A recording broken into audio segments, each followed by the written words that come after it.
Hey guys, the book that I chose is Madeline, and it is a 1939 classic by Ludwig Bellmans, and it was a favorite that my grandma used to read with me whenever I was sick. So, here we go. In an old house in Paris that was covered with vines lived 12 little girls in 2 straight lines. In 2 straight lines they broke their bread and brushed their teeth and went to bed. They smiled at the good and frowned at the bad. And sometimes they were very sad.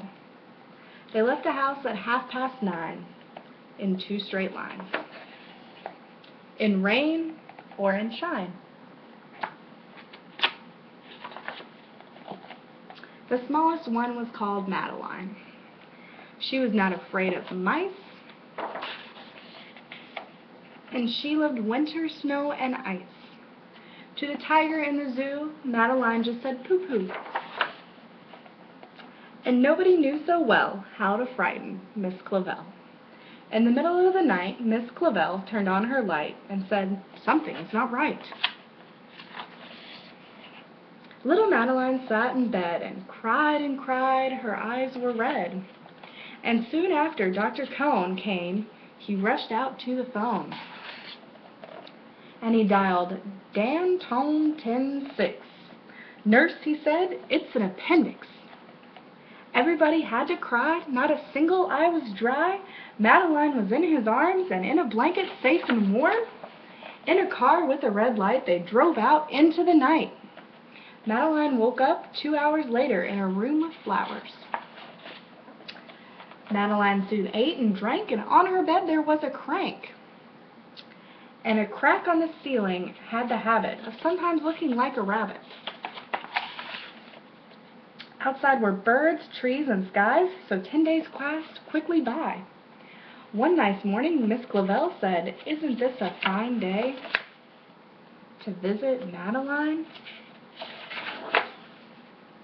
Visitors from 2 to 4 read a sign outside the door, tiptoeing with solemn face, with some flowers and a vase.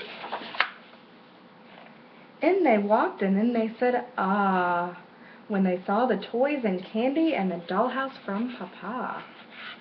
But the biggest surprise by far, on her stomach was a scar. "Goodbye," they said, "we'll come again." And little girls left in the rain.